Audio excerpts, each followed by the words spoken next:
Straight talk from Israel. You're listening to Israel News Talk Radio.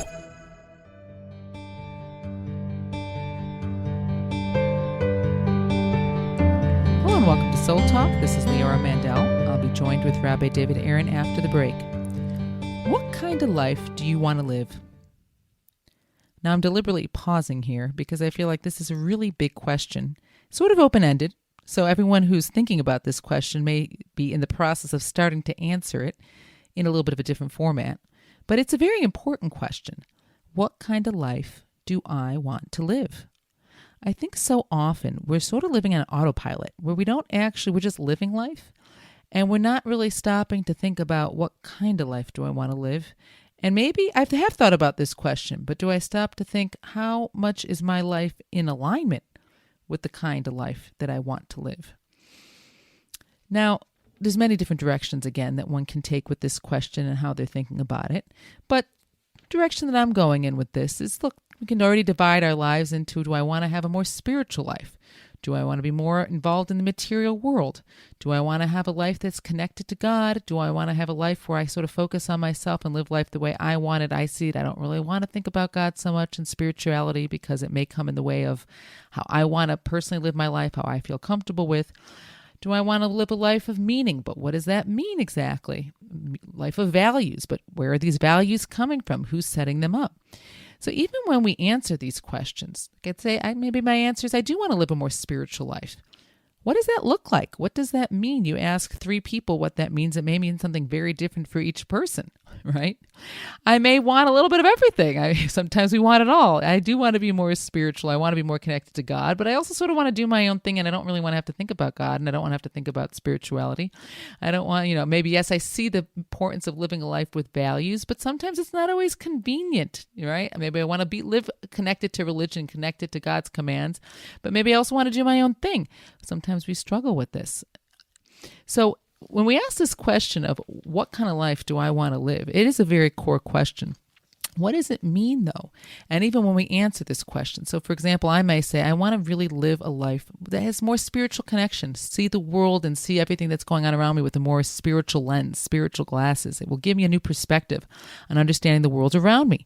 But do I even know what that means? So these are the questions that I do want to address with Rabbi Aaron after the break to really get an understanding of what does it mean to live a more spiritual life? How do we help ourselves get grounded in the living according to the values, getting clarity on what it is that we need in life, what we want in life, how to live our lives in a meaningful way so that we can look back and be glad about the lives we've lived and the choices we made. When we return, Soul Talk, Rabbi David Aaron and Leora Mandel.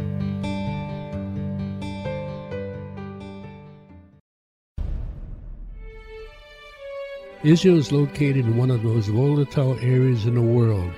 Israel is an island of stability in a sea of war and unrest. In the midst of this turmoil, Israel stands out as a beacon of order and human progress. Each week we update you on what's happening in this, the Jewish state, a true light unto the nations. This is Jay Shapiro. Join me every Thursday on Israel News Talk Radio.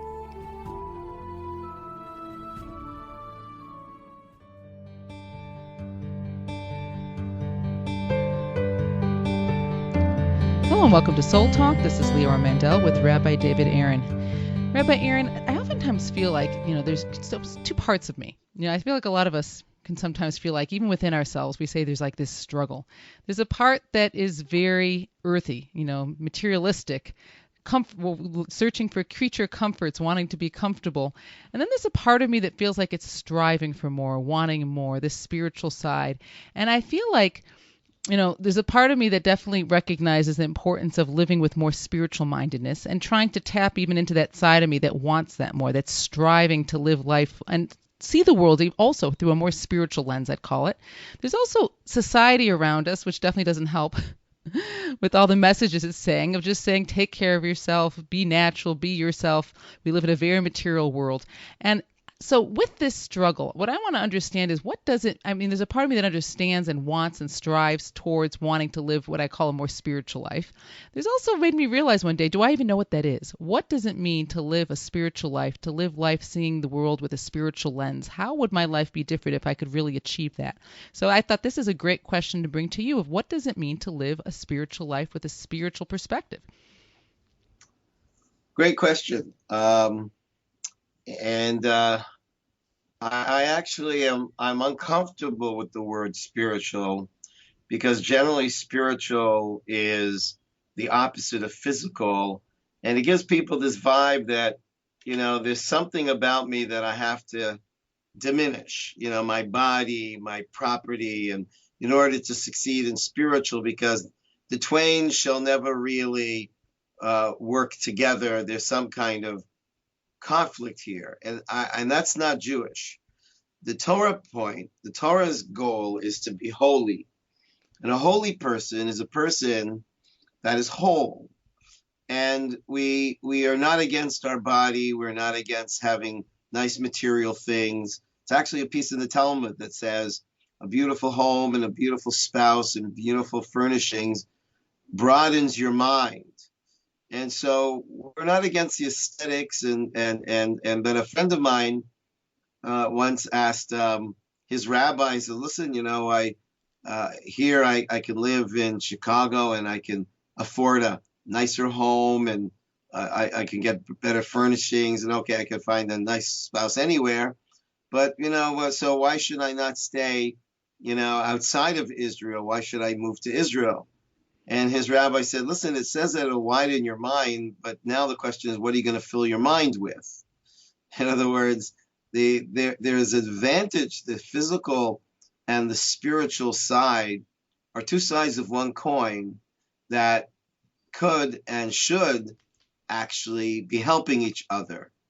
And so I'd rather than talk about a spiritual life, which for so many people feel like, okay, I got to really kind of diminish the physical because I have to focus on the spiritual.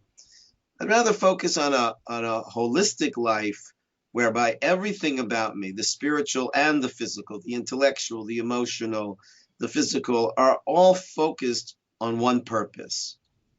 And I believe that's what we should be living, and not a spiritual life, but a purposeful life. And a purposeful life means that I live in service to bring more good in the world. And you know what? I could be making a tremendous amount of money, but I'm using a significant portion of my money to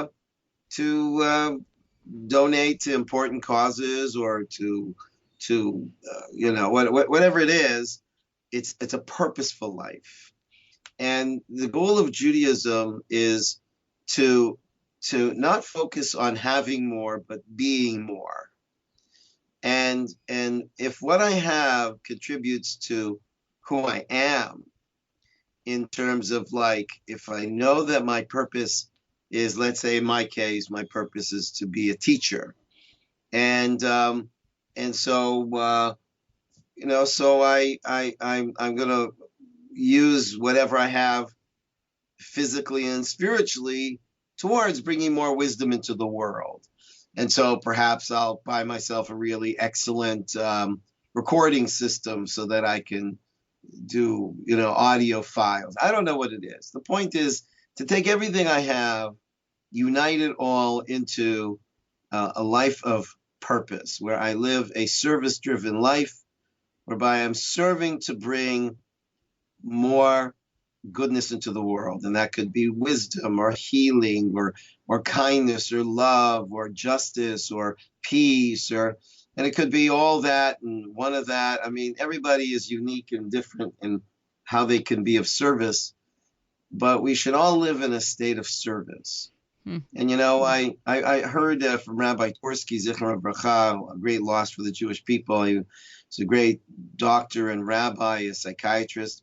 He pointed out that self-worth, what is that based on? Like, what gives my things in my house value? So he said, there's two things in your house that have value. There's things that have aesthetic value, like the paintings, on the wall, and then there's things that have value because they serve a function, and that's what gives things value. Either they serve to bring something beautiful into the house, or they serve some kind of function. And so the same thing with what is our personal value. Now when it comes to serving, beautiful, nobody's going to hang me on their wall. So it couldn't be that our service is just to be, a beautiful ornament in the world. But the human being seeks to find a function. What is that function? How am I serving to enable the world to be a little bit better?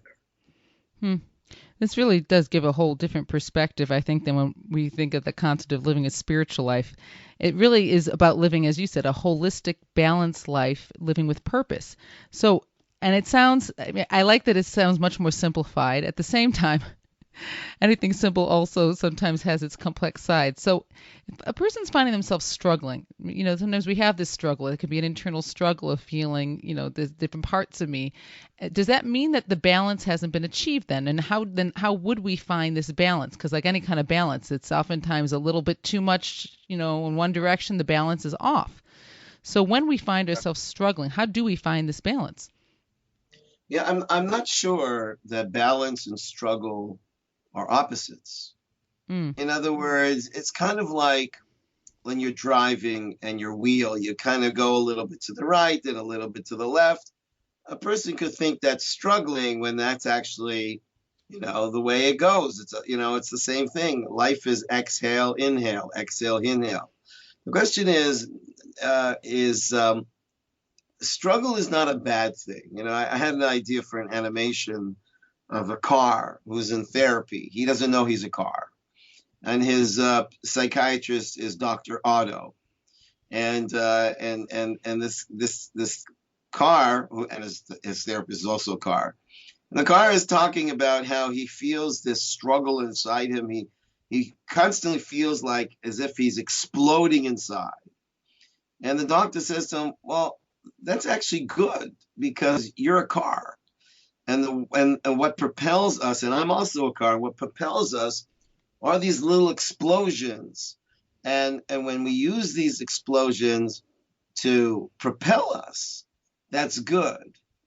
And so I don't know. I don't, from a Torah point of view, I think it's very rare that people are going to have inner peace because we're humans.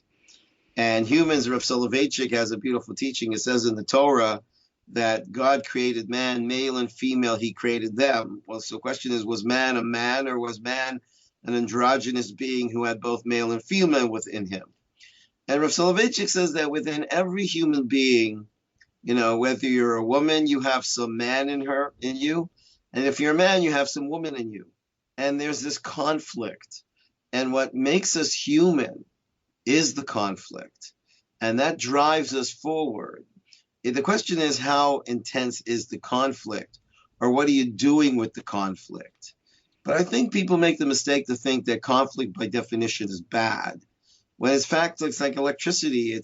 Friction is what's generating the energy. Wow, I feel like there's so many core concepts here that you've just turned on their head, and it actually, what you're saying makes total sense. It's just, I don't know why. What you're saying makes sense. On the other hand, I think so many people would ask, struggle, does that mean you're in a good place or not if you're struggling? I think so many people say, no, that's a sign that something's not right. But what you're saying in terms of that, it's that, this is what propels us forward. That's also so true. If everything is going just fine and I'm not having any sort of internal struggle, then I'm very likely not going to make much effort to make any changes. And we are supposed to be in perpetual motion, hopefully, as you said, in service. We're supposed to be in service, not supposed to be off. We're supposed to be on. But it's a totally different perspective of understanding. Imagine you go into the gym and you don't see anybody struggling there. Nobody's building muscle. The way you build muscle is you're struggling to push something up or pull something towards you or push something away from you, but you're struggling. And that struggling is building muscle. And I believe the same thing in character strength. And I don't know if people have strength of character if they haven't been exercising with struggling with their, their relationships, or struggling with their ego. But that struggle is a way we get built, and the way you build muscle is the muscle's getting these little tears in it, and it's those tears that, when they become repaired, they create this tough muscle. And so that's interesting how building muscle is through little tears. And I think if a person sees their struggles in their life as opportunities, then the struggle will be a power that propels. Wow, that's so powerful, and it's such a perspective change. And it is so powerful in terms of, as you're saying, if we see our struggles as opportunities, then we see a constant opportunity to make the changes and the positive changes and build character. When we return, Soul Talk, Rabbi David Aaron and Leora Mandel.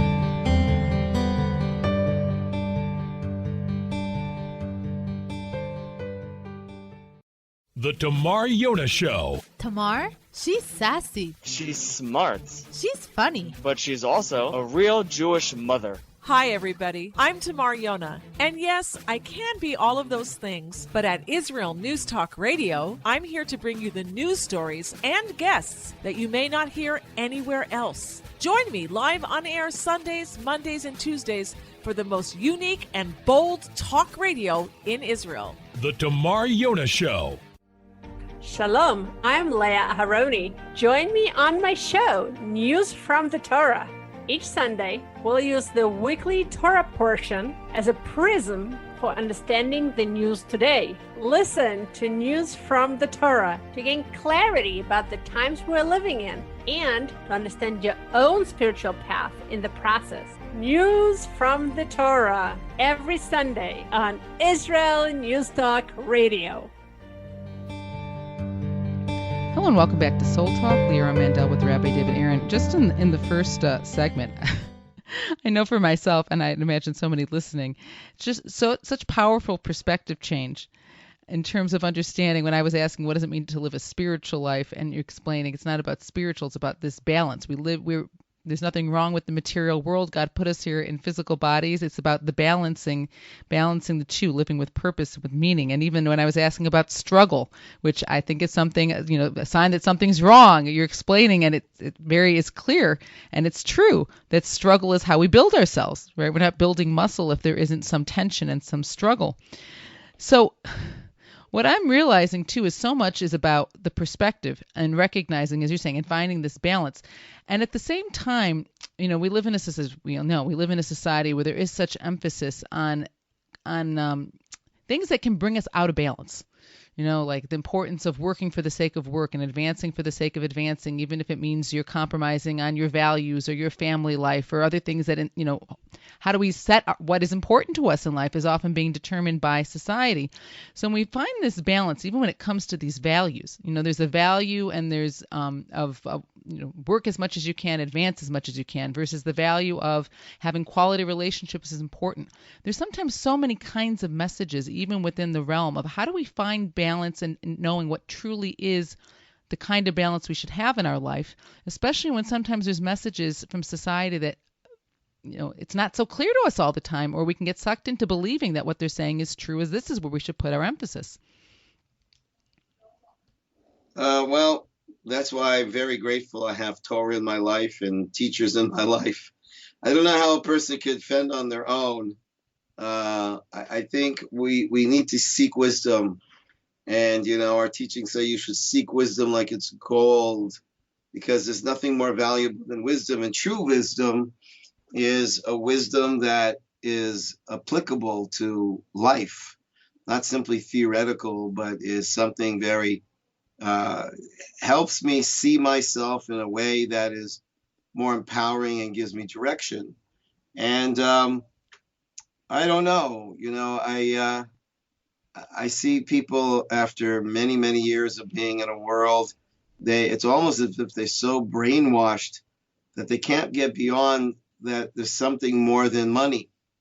And I've asked my students if you had to make a very difficult choice between money and meaning, and not that you'd be, poor, but you would be you'd have enough money to food, shelter, but you wouldn't be able to be living a lavish, luxurious life. You'd be living, but minimalistically. But you'd have money, but you'd just be so rich in meaning. Or you'd be really poverty-stricken in meaning, but you'd have a tremendous amount of money. So far, I've never met anybody that says, you know what, I'll go for the money, forget about meaning. But the question is, if they can answer that question that way, so now let's go to real life. So what are you doing about that? And so what I try to do is I try to ask myself these kind of annoying questions that, of course, are theoretical, but they're helpful in clarifying values. And I think a lot of people have to ask themselves, like, if I had a choice between having a beautiful marriage and wonderful children or being a famous, successful businessman, which would I choose? And there are people that will actually say, well, of course, my family and my marriage is more important, but they're not living that way. And that's why these questions are very helpful to kind of like wake up to, am I living what I would want to live if I sat down and thought about how I should be living? But the core thing, and what you're saying is so true, is taking the time to ask ourselves these important questions. Because if we don't actually actively ask, then we're living on default based on whatever influences society, our school, our community, or whatever influence is affecting us.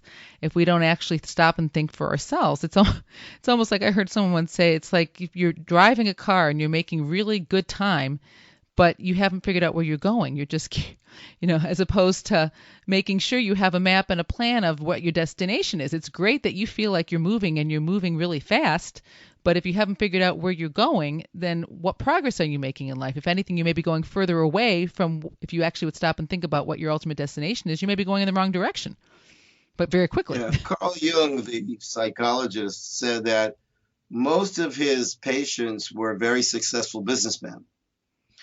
And, one would think, oh, my gosh, no, it would be people that are poverty stricken. But it was people that had lots of money, but little meaning.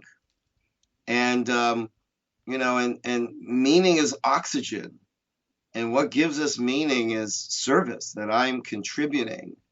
I'm making a difference to somebody beyond me. It doesn't have to be the world. It can be one person. I mean, some people are more public and some people more private, but we're all here to be in service, just like appliances. If you're a fridge, you want to be keeping food cool. If you're a stove, you want to be cooking food. Like you want to be living, what you're capable of doing and contributing to people's lives. And I think that's to me the question that we all owe ourselves to ask, which is, what am I doing for others beyond myself?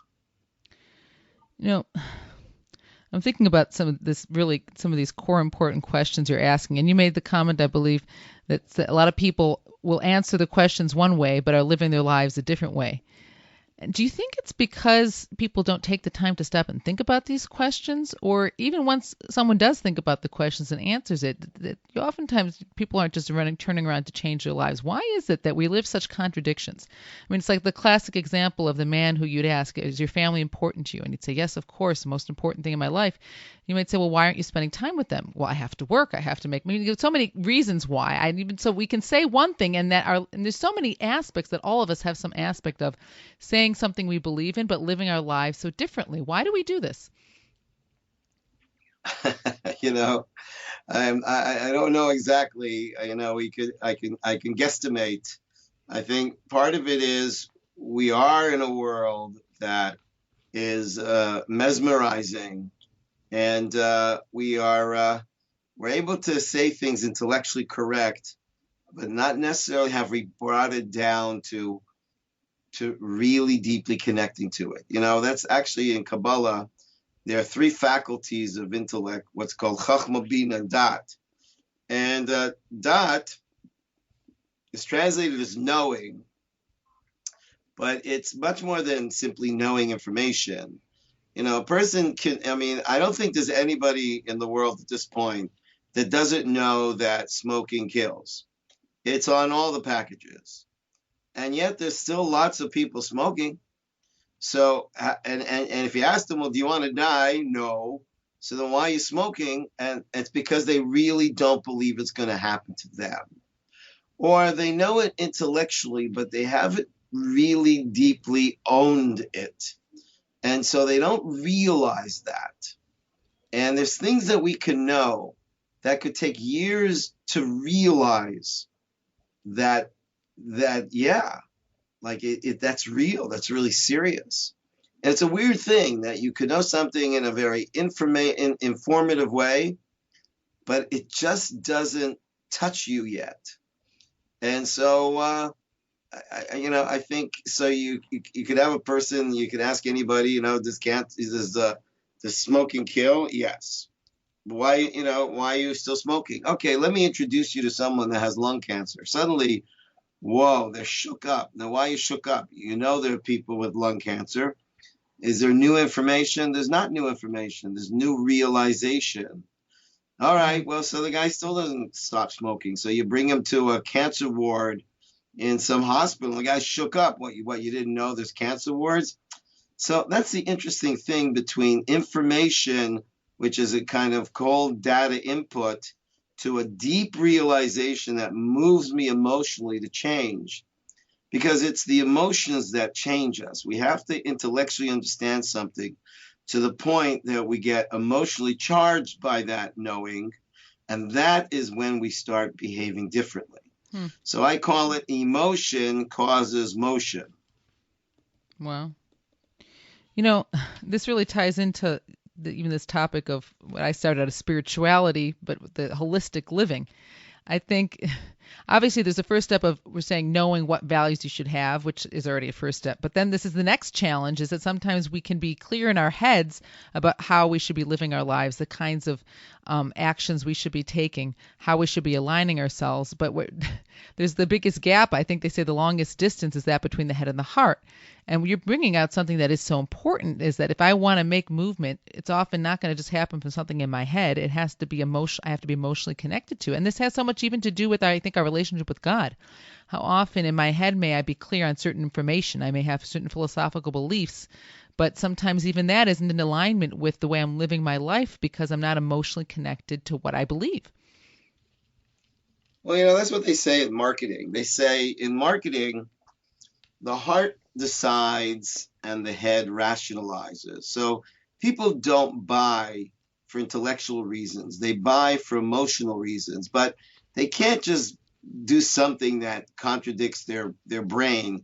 So once they've decided to buy something, then they find some kind of rationalization for their already made decision. And I think it's the same thing. It's not just buying a watch. It's buying a lifestyle somehow, or buying a change in my life. I have to get to a point where I really do have an emotional excitement for this change, or emotional appreciation for the need for this change. Because if it's just in my head, it doesn't seem strong enough. And that's why, it's very emotional to meet somebody that's dying of cancer. And so, yeah. Well, when we return, Soul Talk, Rabbi David Aaron and Leora Mandel. In a time where feelings have become fact, where rational thought and common sense has disappeared, one man stands above it all. I'm Howie Sobiker, your political hitman. Political Hitman airs every Tuesday at 11:59 p.m. North American time, 7 a.m. Israeli time, only on Israel News Talk Radio. Are you interested in transforming your life, drawing closer to the Creator, and uncovering the deeper meanings and hidden treasures in the Hebrew Bible? Then join me, Rav Yitzhak Michelson, and me, William Hall, on the Science of Kabbalah, where we are seeking to narrow the gap between what we understand of our physical and spiritual worlds. So make sure to tune in every Tuesday at 5 p.m. Israel time 10 a.m. Eastern Standard Time, here on Israel News Talk Radio. Hello and welcome back to Soul Talk. Leora Mandel with Rabbi David Aaron. Just before the break, I feel like there's actually been so many life-changing perspectives, understandings, but this is it. We're talking specifically about there's times we're in our head. I can be sitting here, others can be listening to us saying, wow, that's so true. I got to change my perspective, the way I think about this. My life will be different if I change my thinking. But what you're saying is even more than thinking. I can change my thinking and my life may still go in the wrong direction, because if I'm not, how often is we're saying this challenge of in my head, yes, maybe, look, that's the first step.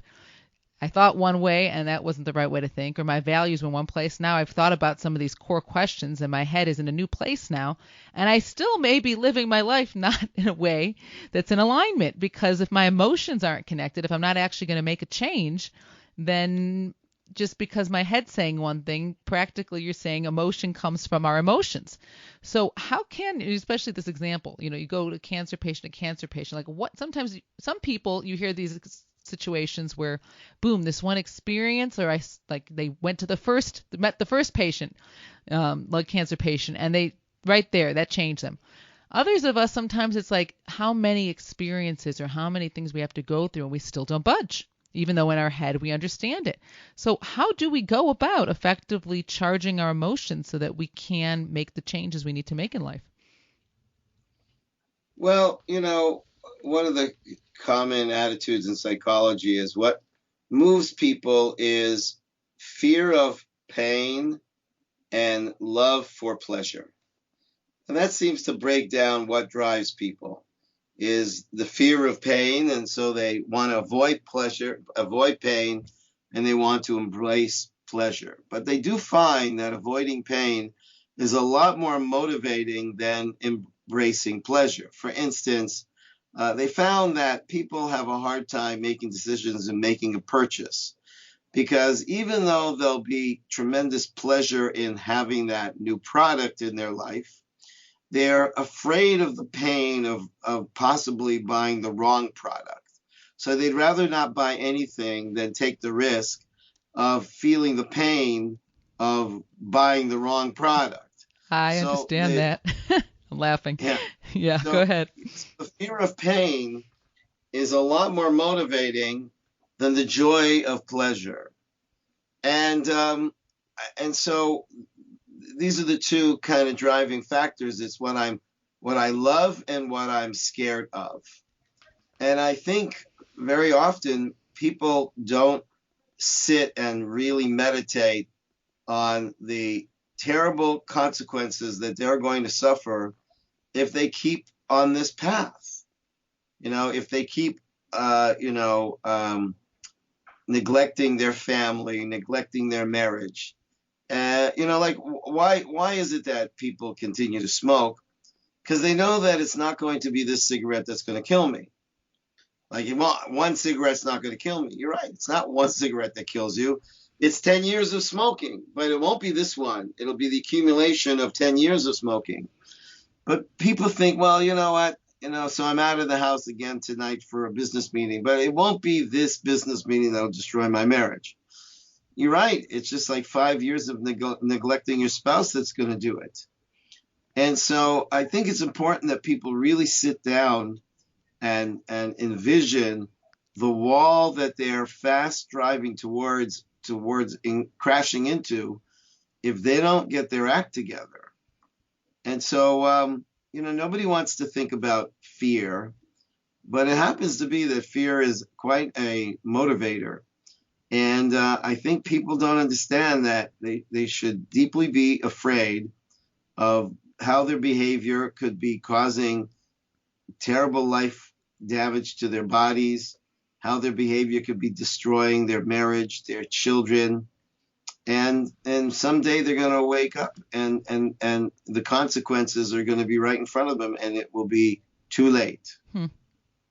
It's so interesting because you're talking about love and fear, and that fear ultimately, and even research shows, is the bigger motivator. I'm thinking even about the concepts we talk about having love and fear of God. And we like talking about love a lot more because no one wants to feel, be afraid of God. But what you're explaining here actually really gives an insight into understanding living our lives in alignment with love and fear of God. Yes, it's great to love God, but realistically, just like it's great to be motivated to make a change because you're looking for love and pleasure.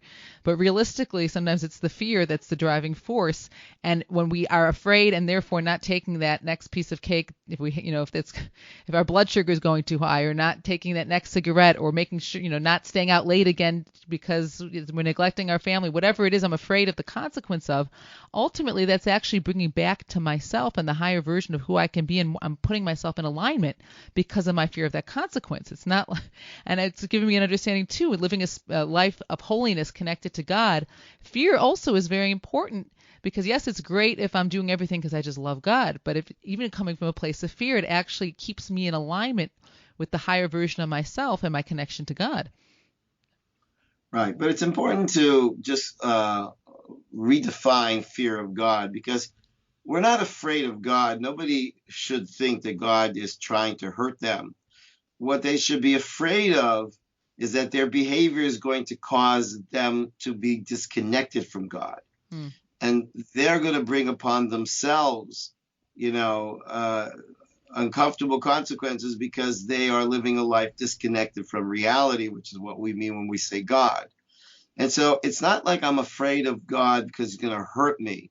I'm afraid that I'm going to hurt me because I'm behaving in a way that is pushing me away from a God-centered life. But whatever it is, it still goes back to fear is a lot more motivating than love. It's also interesting because what you're bringing out too, that it's not that one cigarette, that one late night. It's a conglomerate of many, of a buildup. And I'm thinking, doing a visualization for myself, because sometimes that works. And I think a way to think about it is every time, I come home on time and I spend time with my family, or I spend time with my spouse, or I refrain from smoking or some behavior that's going to really be problematic for me. That choice is like putting another building block of me building the life that I want for myself.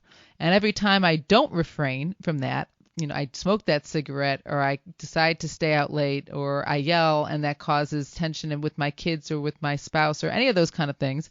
It's like I'm taking off a brick from the beautiful life and structure that I am self-creating. And if I take off too many of those bricks, then that's when things start crumbling. The foundations can fall apart. Sometimes a few bricks coming off, that's life. Sometimes we add, sometimes we take away. But every choice I make is building who I am, who I become, and the life to a degree that I'm creating around myself.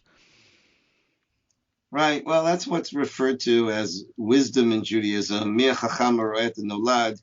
Who is truly wise? One who sees the outcome, one who sees has foresight. And, when people don't look and see beyond the now and get a sense of the future consequences that your now is generating, so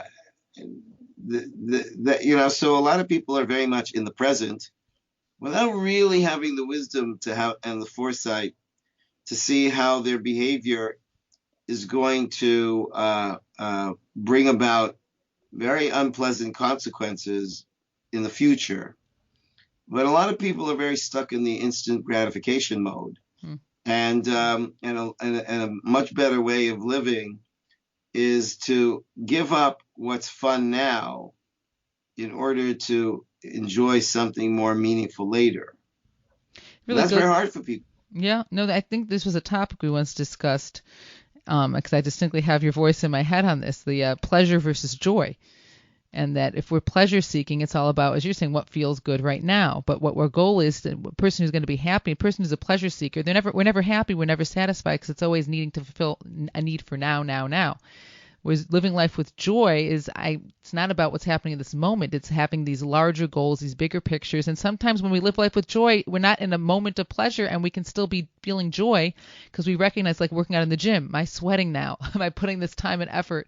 Am I stretching myself now, even though it feels uncomfortable? I'm happy. I'm feeling joyful because it's part of this bigger picture of me being healthy, me being stronger. Just as an analogy for so many other aspects of life. But we have to put ourselves into that mode. Exactly. So much of what we're talking about here is it's a combination of perspective, which is huge because we don't have the right perspectives on life. Even, again, the first segment when you're really, for me, reframing the concept of what is spiritual versus physical, that it's about being holistic, and the idea that struggle isn't a bad thing. It's a sign that we have this opportunity to grow, and it's what we're here for. So much is perspective. And then once we have the right perspective, it's actually about taking steps towards making changes. And I feel like where there's always like this, no matter what we're doing in life, I feel like, at least for me, but I feel like for so many people, there's always this constant flow of we need to be doing both, working on perspective changes, but making sure it's not just staying in our head, we're actually taking action. And so I'm thinking for myself, but for anyone listening, to give really some thought to what, Rabbi, you're sharing with us here is how am I thinking about my life, and even small steps. Right? Taking small steps sometimes is more powerful than trying to take a really big step that's not so realistic. I'm not even sure if there is any other way other than small steps. You take a walk, you realize I got to this place because I took one step and then another step. And I didn't take big steps, but I took a step. And so if we could all just kind of identify the step, I can't figure out always all the steps, but what's just one step in the right direction, and then when I take that, I'll have the strength to take the next step. But I think one of the ways we undermine our growth is we think too big, too fast, rather than let me just get through today and live a better life today, and I'll deal with tomorrow. So it's really like, the perspective is having a map and saying, this is what my destination is now. And I didn't know it before. I was just driving. So at least now I have perspective. I have a goal of where my goal is. And then the point is, how am I going to get there? I'm going to get there one step at a time. And so as you're saying, focus on today. What's today's step? And that's how we get to where we need to go, making sure we're going in the right direction, one step at a time on our way there. I want to thank you all for joining us. Soul Talk, Rabbi David Aaron and Leora Mandel. Where can you get the inside news on Israel? At Israel News Talk Radio, we're dedicated to sharing Israel's inside story with the world by providing our listeners with news on Israeli politics, current affairs, and Israeli Jewish culture. The Israel News Talk Radio homepage also provides you, the listener, with useful information at your fingertips, with scrolling news headlines, weather, currency exchange, Shabbat candlelighting times, and so much more. Our radio programming is always accessible and on demand. We operate absolutely free of charge for everyone, everywhere. If you love what we do, partner with us now by becoming an Israel News Talk Radio supporter. With your support, you'll be inscribed on our Israel News Talk Radio Wall of Fame. There's nothing like us in the world. Be part of something great. Israel News Talk Radio. Straight talk from Israel. Howdy, this is Rita from League City, Texas, now living in Israel. And though my heart may have belonged to Texas, it now belongs to Israel and all the fantastic show hosts at Israel News Talk Radio. Hi, this is Michael Solomon from Kiryat Arba, Israel. And why do I love listening to Israel News Talk Radio? Because I love listening to the interesting interviews they do and their news reporting that most other media sources don't cover. Hey, this is Nicoleko from Malmö, Sweden. It gets pretty cold here in Sweden, so I love cuddling up with a warm cup of tea while I listen to Israel News Talk Radio. Hey everybody, this is Frank Morris from Tennessee.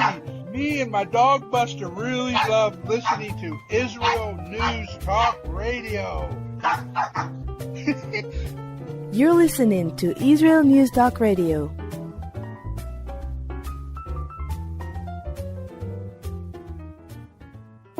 News, opinion, and more. You're listening to Israel News Talk Radio.